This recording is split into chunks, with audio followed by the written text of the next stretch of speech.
A mid-year look at the music industry on this Sonic Obsession.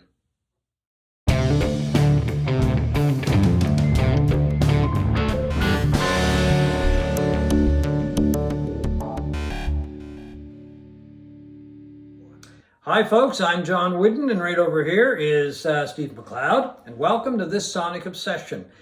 Today we're going to look back and maybe a little bit ahead too as well for 2023. It's kind of the halfway point. Here we are, it's mid-June.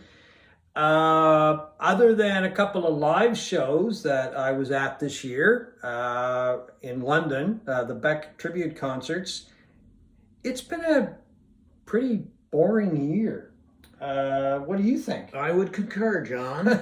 We agree. This is literally the first year in over 50 years of buying records, probably 60 years of buying records, that I have not bought a single studio album.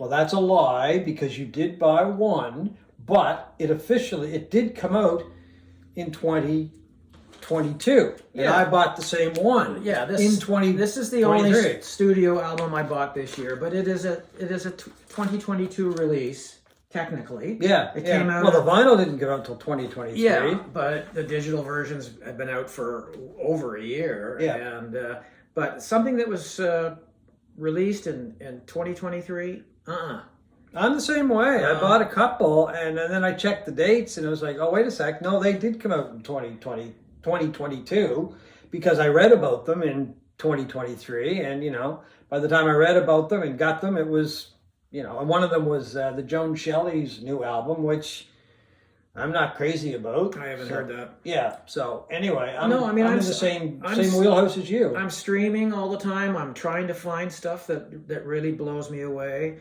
And there's really only one album that's really appealed to me, and that's Fused by Everything But the Girl, the British pop duo from the 80s and 90s. It was their first album in 24 years, and it is a wonderful album of, adult late night pop and electronica that it is really a beautiful album.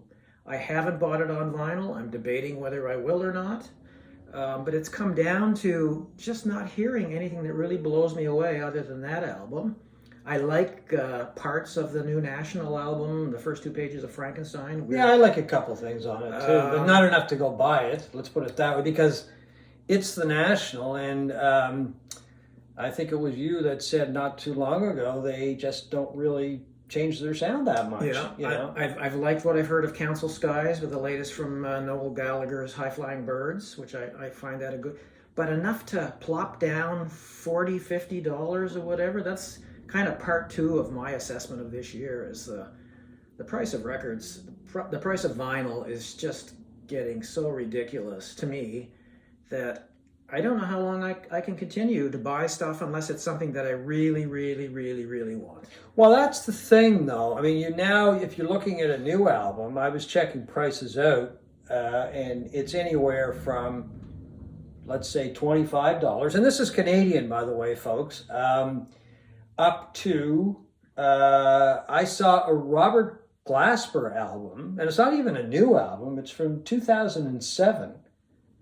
And it's between $60 and $63. Yeah, I don't know where you saw a $25 record because I'm not seeing them. Well, $24.99 or so. I mean, the reissues is the thing that I have a real, you can still get reasonably priced studio albums from more obscure independent acts and people like that. But the reissue thing to me, is becoming just absolutely crazy with the boxed one steps that are, but we'll talk in terms of Canadian dollars. It would cost you $200 to buy. Yeah, there was a Joni Mitchell came out with the Mobile Fidelity, the box of blue, and it was selling for, I can't remember the figure right now. Do you have it there? I did write it down. No, let me check the figure. I don't. But it's remastered, I'm assuming, and it's 2 LPs, and it is 45 RPM, and it was $125 US. Right. So you're getting blue, and you're getting a Mobile Fidelity version, and you're getting it on 2 LPs at 45 RPM, which I don't like anyway. I don't really like that format to begin with. Yeah. But it's by the time it gets to Canada, and by the time you pay taxes on everything, it's probably close to $200, I would think, Yeah. for one album. Well, you're getting 2 albums, but you know. Yeah, no, it's crazy. I was really excited to hear about this Rhino's high fidelity vinyl series that came out, started to be produced recently. They started with the Cars' self-titled debut in 1978, and the other one was a John Coltrane album, 1964's Coltrane's Sound. And they were advertising them as $39.99 US, which in Canadian dollars is like $55. Yeah. But you could only buy them initially at Rhino's website in the States. So, I looked into it, and by the time it would get here, the minimum I would pay for it would be $90 Canadian. And if you get dinged at the border for tariffs and taxes, Yeah. God knows what it would cost. I mean, that is, for an album that's been, you used to be able to buy for $5 used Exactly. anytime you wanted it. Like, do we really need an OB on audiophile records? I don't think so. Do we always need to have these, thick, glossy jackets? They're beautiful and lovely. Because they go in the cupboard and they stay there. I mean, you don't take them out of the record rack or the shelf and look over them every once in a while. I mean, I don't anyway. I look at them when I initially get them and then put them away. Yeah, right? I just want to have really lovely LPs that are remastered nicely, cut nicely, and are wonderfully pressed. The way Tone Poets used to be. Now Tone Poets is $10 more than it used to be. Yeah, I think they're going for like, what, 44 at the cheapest? Yeah. So it's about $10 more than they were initially when they started coming out a couple of years ago. And I guess that's probably because they got popular. Maybe they said, okay, we can put the price up. With the Rhino thing, they almost create, it's like they're trying to create a fake hysteria for collectibles now. Yeah. In the record industry. They've put a limit of 5,000 copies on this, and you got to get in there and order it. Well, why?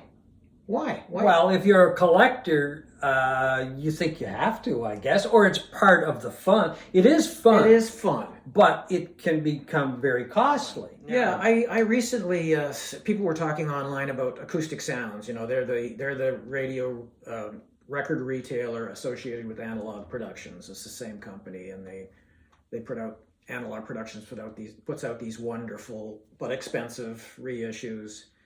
And they had a spring sale they were advertising, and it's still up to 75% off. And I thought, geez, that's good, Yeah.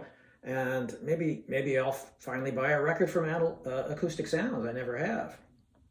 So I went in and I started looking, and I got these albums. Hang on here. And I must say they came very fast. It's Two-Headed Threep by Ronnie Foster, a very nice funk, part of the classic Blue Note Jazz series. They were selling that for, I don't know, about $12 US or something. Oh, that's a very good deal. Yeah, and where's the other one I got? Don Wilkerson, saxophonist album. What is it called? Preach Brother. It was around the same price, $12, $13.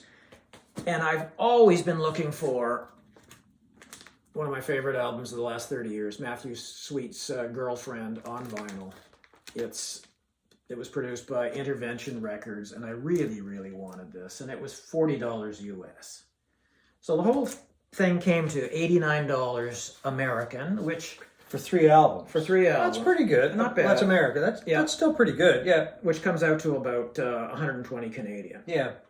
So I thought, I've got to pull the trigger because I really, really want Girlfriend in particular.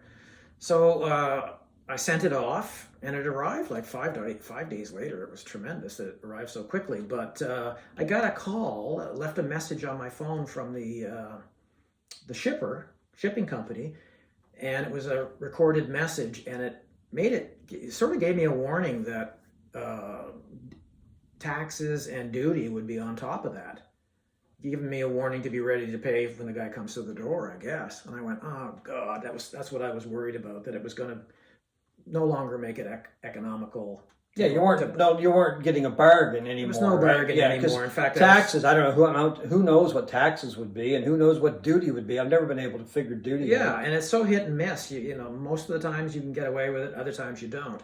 Anyway, it arrived at the door, and the guy said, "No, there's nothing extra on that." So I was thrilled. It was like Christmas came early or something. Well, they may get you yet, though. Now that you've told the world. Well, he said you might get an email, but no, I don't think so. And off he went.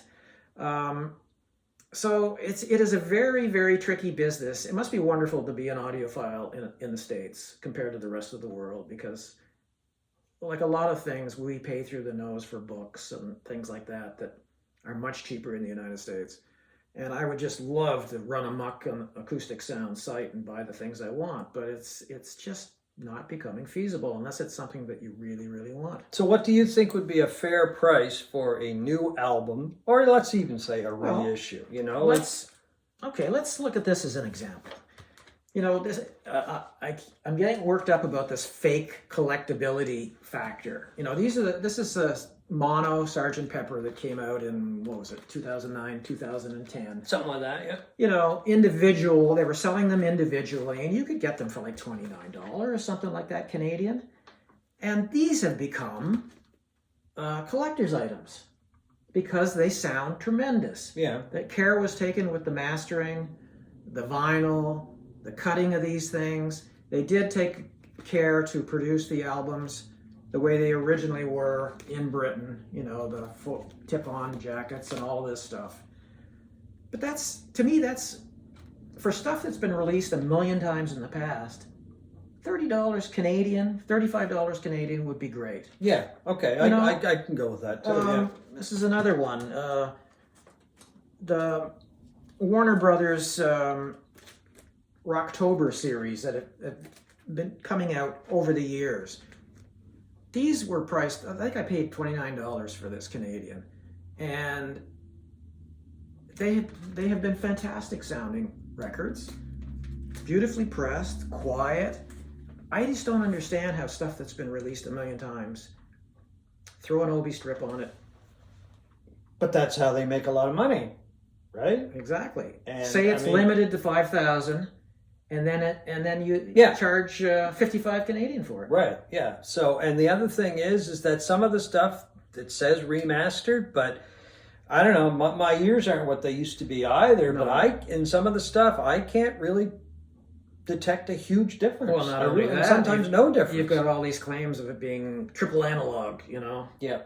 And we found out with Mobile Fidelity that's not the case.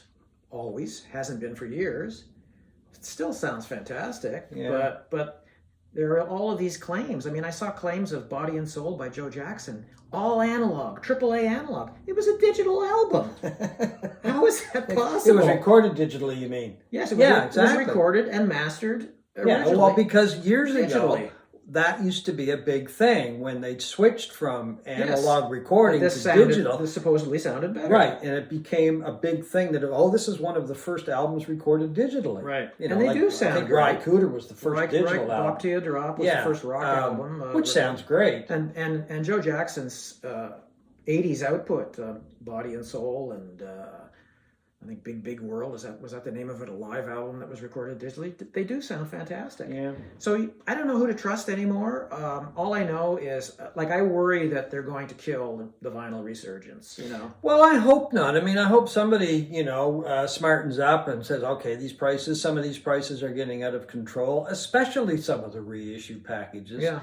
There are a couple albums that, on a positive note, that I'm interested in hearing. Maybe buying, I'm not sure. Got some new albums coming out by Sigur Rós. Atta. I think it's out now. It is, actually. I think it came out on Friday. Friday. I haven't seen it anywhere. It's the first studio album in 10 years. Saw them live last year, just an amazing concert. The Teskey Brothers from Australia have a new album out. I'd like to hear that. Brian Jonestown Massacre is coming out with a new one, or it has come out. That would be interesting. I think that's been out for quite some time. Yeah, okay. I haven't seen it anywhere. One of the ones I'm really interested in hearing, which I probably will buy, is Lucinda Williams' new one, Stories from a Rock and Roll Heart. Bruce Springsteen is one of the guests on the album. And I just read her autobiography, so now I'm really interested in checking out the new album. There's a new Blur album coming out, which I think will probably be interesting. Well, the single that they've released on that, I forget the name of it, is really good. It's very promising sounding. Yeah, and there's a couple other ones coming out soon. Roger Waters, Peter Gabriel, and Steven Wilson, one of your favorites, is coming out with a new album. Those are just a few of the ones that caught my attention. So I haven't given up on buying albums. No. I just hope that the prices get reined in a little bit, and we'll see what happens with some of these new releases. Well, I think there's even word of Springsteen putting out a new album too, but I don't know. We'll see.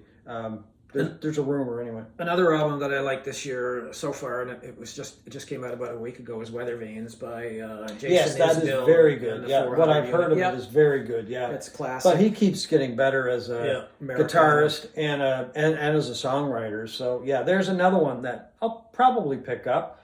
I checked around; it wasn't available locally, but yeah, he's an incredible songwriter, incredible guitarist, and live performer. He's aces. I saw him a couple of years ago, and it was at the Harvest Blues and Jazz Festival in Fredericton, and he played on the same festival with Robert Plant, Larkin Poe. I'm trying to think of who else played there, but he was and Lucinda actually, and he was my favorite. So I'm looking forward to hearing that album as well. So we're not being curmudgeonly. We're just being, well, a little bit maybe. Why not? Why not? But anyway, I'm looking forward to Lucinda Williams. The first half was really it's kind of been a dead zone for me musically. It's been picking up in the last month. Yeah. So with releases that we just mentioned in that. So tell us what you think about that. If you can comment whether you're buying fewer. Well, vinyl sales are going up, so people are buying vinyl. Well, are they concerned about the prices, and also what your favorite album so far of the year? Because we're looking for anything, and everything. Leave us a comment. And before we go, we want to tip our hat to a fellow YouTuber from the West Coast. We're on the East Coast of Canada, and we met Brian Fitzgerald, a few days ago. Fitz's Electric Bar is his channel. Right, so check it out. He's pumping out a lot of really good videos. He's kind of in our wheelhouse. Yeah, exactly. You know? And his latest one, or the last one I saw, was he did just a rundown of some of the music he was listening to when he was driving around Nova Scotia, which was quite enjoyable. Anyway, it was good to meet you, Fitz. And yeah, check out his YouTube channel, and hopefully we'll cross paths with you again. And I guess that's it for today. Yep. That's enough rambling, but enough ranting, I guess. But we kept the temperature down anyway. And thanks for watching this Sonic Obsession.